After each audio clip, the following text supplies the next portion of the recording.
中意食雲吞嘅朋友啊，呢條視頻就唔好錯過啦！今日娟姐一次性同你分享4種口味嘅雲吞，毫不誇張咁講，真係未食過咁好食嘅雲吞啊！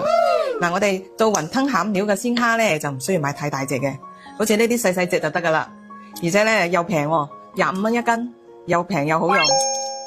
啲蝦買翻嚟呢，我哋放到雪櫃嗰度去冰凍一下佢，凍佢2個鐘呢就更加好啦。因為呢凍過嘅蝦呢係特別好剝殼嘅，咁樣一抽就出嚟噶。今日呢我哋做嘅肉餡呢就係比較碎啲嘅，因為要用到絞肉機嚟去攪佢嘅。咁呢啲肉呢，我呢度用到嘅呢就係前腿肉，咁呢我大概係用到2斤咁樣嘅肉。嗱，我哋將啲肉呢就放入嗰個絞肉機度，因為用絞肉機嚟攪，所以要撳下停下咁樣。如果唔係嘅話，個機頭好容易發熱罷工嘅。嗱，調味方面呢，我哋就加入1茶匙嘅鹽，仲有呢就係1茶匙嘅糖，2茶匙嘅胡椒粉。嗱，跟住呢再加入1大匙羹呢個大地魚粉。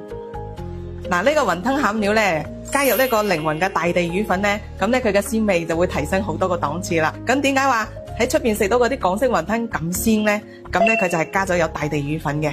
所以呢，我哋平時啊，無論係攞嚟做雲吞餡料啊，定係餃子餡料啊，同埋平時嘅嗰啲湯底啊，加少少去都好鮮甜噶。嗱，平時呢，我哋比較中意食鮮味嘅嘢呢，咁呢就可以拍翻單呢個大地魚粉翻去嘅。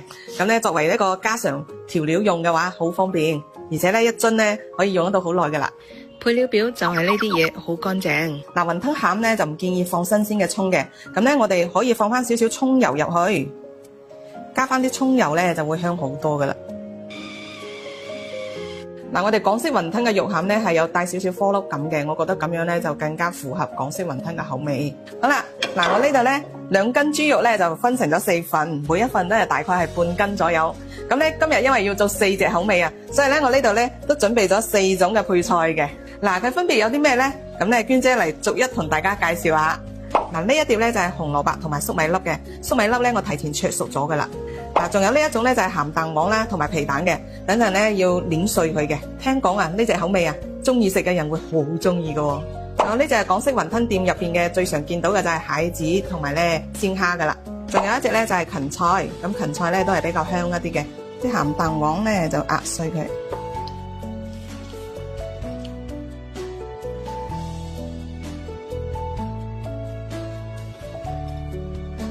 嗱，啲芹菜餡同埋啲粟米餡呢就可以全部撈均勻佢嘅。咁呢2樣呢，我哋就喺包嗰陣呢就每樣加啲入去就得啦。咁呢個呢就唔需要撈均勻嘅。嗱，雲吞餡全部調配好之後呢，咁跟住落嚟啊，我哋就嚟包雲吞啦。嗱，呢個雲吞皮呢，我就係買現成嘅，咁呢盡量係買薄少少嘅，口感就更加好啲。包雲吞嘅手法呢就有好多種嘅，咁我哋呢就係一般都係中意用呢種最簡單嘅。其實不管邊一種手法，最重要呢自己拿手就得啦。雲吞好唔好食呢？更多唔係在於外表，而係在於餡料同埋湯底嘅搭配。唔知大家認唔認同呢？睇到呢度嘅朋友呢，仲驚記唔住嘅話，可以將呢條視頻呢點讚收藏起嚟，等你得閒嗰陣呢再攞翻出嚟慢慢睇。唔該晒大家。好啦，話咁快呢，我哋就將啲雲吞包到差唔多啦。再將啲雲吞呢擺翻整齊。好啦，嗱，我呢度呢就做咗4個口味嘅。做好之後呢，我哋用個保鮮膜封翻佢。嗱，封翻保鮮膜之後呢，就放翻冰箱去急凍。咁呢，放喺冰箱慢慢食。朝早起身啊，煮翻幾個就可以有一餐非常滿足嘅早餐啦。就算小朋友翻學啊，我哋都可以咁樣做俾佢食噶。燒一鑊滾水，然後呢放入雲吞，輕輕咁攪拌一下，等啲雲吞呢煮到浮起。嗱，而家呢，我哋嚟調一個湯底，好簡單嘅啫，就加少少嘅生抽，少少嘅鹽，胡椒粉都嚟一啲，再加入半匙羹呢個大地魚粉就好鮮甜噶啦，呢個湯底。再嚟翻一啲蔥花同埋香菜，仲有少少嘅芝麻香油，跟住我哋舀入煮雲吞嘅水，直接倒入去，咁樣呢就可以成為一碗雲吞湯底啦。嗱，我哋攪勻勻一下佢，煮熟嘅雲吞呢就可以放入去啦。嗱，一碗多種口味嘅雲吞呢就做好啦，哇，超正啊！